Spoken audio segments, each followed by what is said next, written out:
times have you scrabbled around in your purse or your car for a tip for a petrol attendant, come up short and been left feeling really bad? Well, worry no more. There's an app for that. And I'm joined now by Seelan Naidoo, Retail General Manager at Engen. Thank you so much for your time.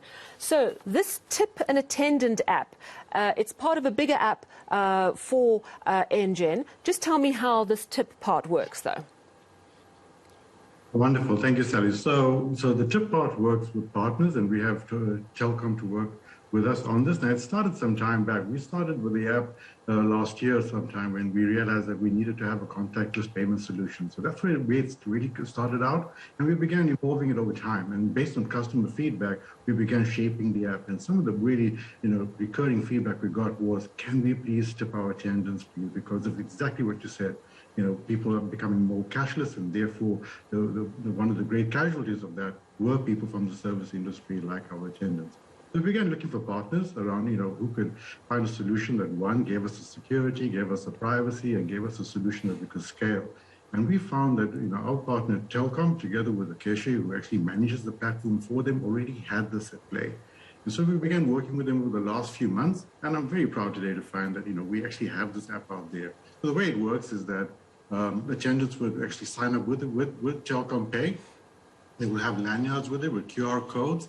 And when somebody makes a payment through our app, they can then tip the attendant through that, scan the QR code, and off that goes to the attendant. Now, I must tell you that this is something that we do as an add-on to our app. So we don't actually make a margin out of it. This is purely at our cost. We already run the app, and we manage that. We maintain it. And the transaction fees are that for the account of the attendant via Telkom Pay against their standard structure, as well as when they cash out at the various partners that Telkom uses for that, if they wanted to convert it into cash. Or they could just transfer it into their bank accounts by EFTs and make payments as they normally would in a normal banking environment.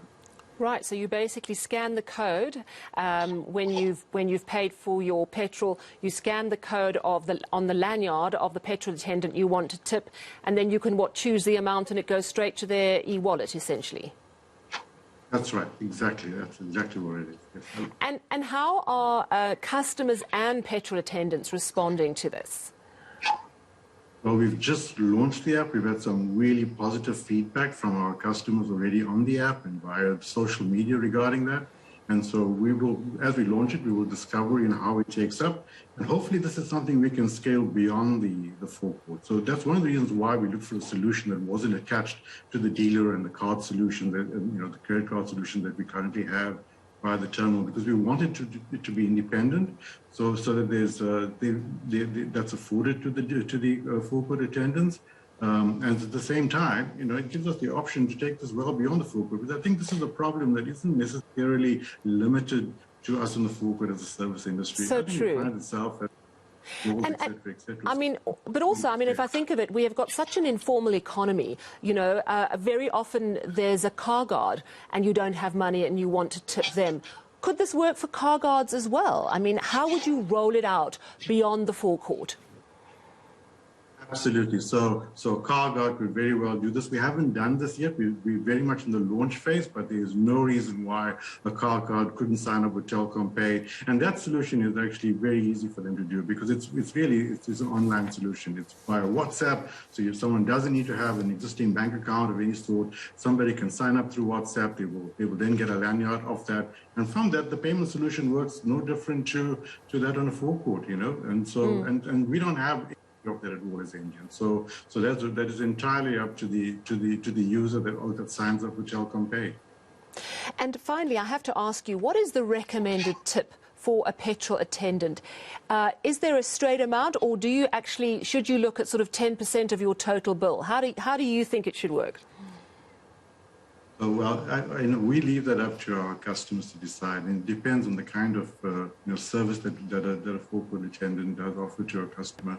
Some of our customers tip our attendants really, really well, but we realize that times are tough, and that fuel is an expensive purchase. So unlike the hospitality industry, which has got the norms associated with that, we find that there's quite a wide variation in how people tip a forecourt attendant. So we don't really have a number, and maybe over time we'll figure that out based on what we find. But at this point in time, it's about what you've always done. And that's a great place to start, and which is a function of the service you get and the relationship you have with that forecourt attendant. Well, thank you so much for chatting to us, and let's hope that this is able to be rolled out beyond the forecourt so that we can also tip easily in the informal sector as well. Thank you so much for your time. I hope so too, Sally.